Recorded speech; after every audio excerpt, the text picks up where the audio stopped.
You are tuned to Anubhav 2.0 podcast from senior citizens, catalyzed and supported by the Ministry of Social Justice and Empowerment, Government of India, through National Institutes for Social Defense and Media for Community Foundation.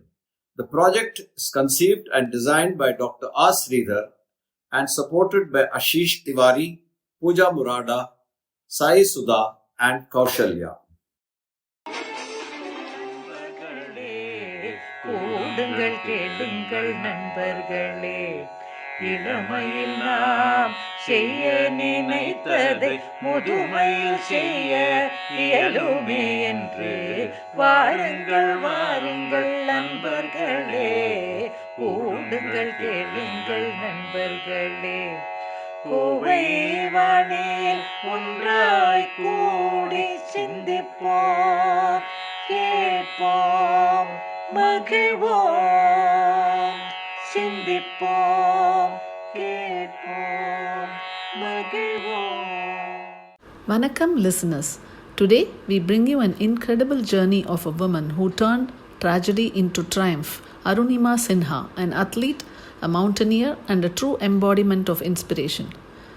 Srimati Rukmani Rajagopal, an 86-year-old lady who has been bedridden for the past 2 years, got so influenced by Arunima that she wanted to share her great achievements with us. Thank you. வேதனைக்கு பின்னும் இருக்கிறது வெற்றி என்பதை நிரூபித்து காட்டினார் பிரபல தேசிய volleyball விளையாட்டு வீராங்கனையான அருணிமா சின்ஹா. அருணிமா சின்ஹா 1988 ஆண்டு உத்தரப்பிரதேசத்தில் பிறந்தார். இவர் பட்ட மேற்படிப்பை முடித்து சட்டக்கல்வியும் கற்றவர். மத்திய அரசின் தொழில் பாதுகாப்பு படையில் சேர்வதற்காக தேர்வு எழுத 2011 ஆண்டு ஏப்ரல் 11 லக்னோவிலிருந்து ரயிலில் டெல்லிக்கு சென்றார். அவருடைய பை மற்றும் தங்கச்சங்கிலியை பறிக்க கொள்ளையர்கள் முயன்றபோது அதை எதிர்த்ததால் ரயிலிலிருந்து வெளியே தள்ளப்பட்டு தண்டவாளத்திற்கு அருகில் விழுந்தார்.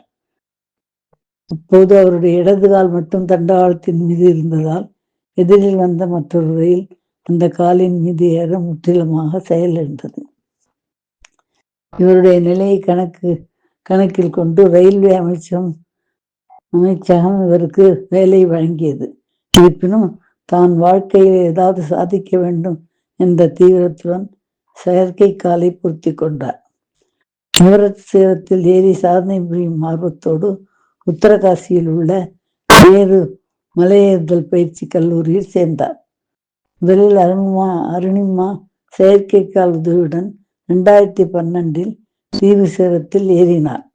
பிறகு 52 நாட்கள் கடின மலையேற்றத்துக்கு பிறகு 2013 ஆண்டு மே 21 எவரெஸ்ட் சிகரத்தின் உச்சியை அடைந்து எவரெஸ்ட் உச்சியை அடைந்த முதல் பெண் மாற்றுத்திறனாளி இந்த பெருமையையும் பெற்றார். இவருடைய நிலையை பாராட்டி இந்திய அரசு 2015 இவருக்கு பத்மஸ்ரீ விருதை வழங்கியது.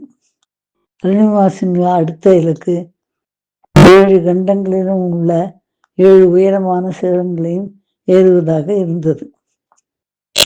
ஆசியா, ஐரோப்பா, தென் அமெரிக்கா, ஆஸ்திரேலியா, ஆப்பிரிக்கா மற்றும் வட அமெரிக்கா ஆகிய நாடுகளில் உள்ள 6 சிகரங்களையும் 2014 ஏறினார்.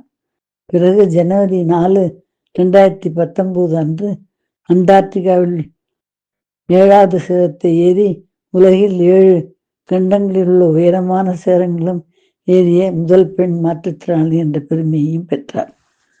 குற்றுயிரும் குலையுமாக இருந்த தேசிய வாலிபால் விளையாட்டு வீராங்கனை சாவின் விளிம்பில் இருந்து பீனிக்ஸ் பறவை போல் மீண்டு எழுந்து உலகின் பல்வேறு சிகரங்களை தொட்ட முதல் மாற்றுத்திறனாளி பெண்மணி என்ற பெருமையை பெற்றதை பார்க்கும்போது நம்முடைய சிரமங்கள் எல்லாம் ஏமாற்றம் என்று தோன்றுகிறது.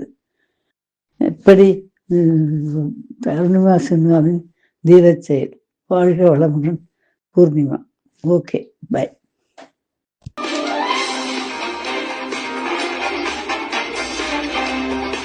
Thank you and stay tuned.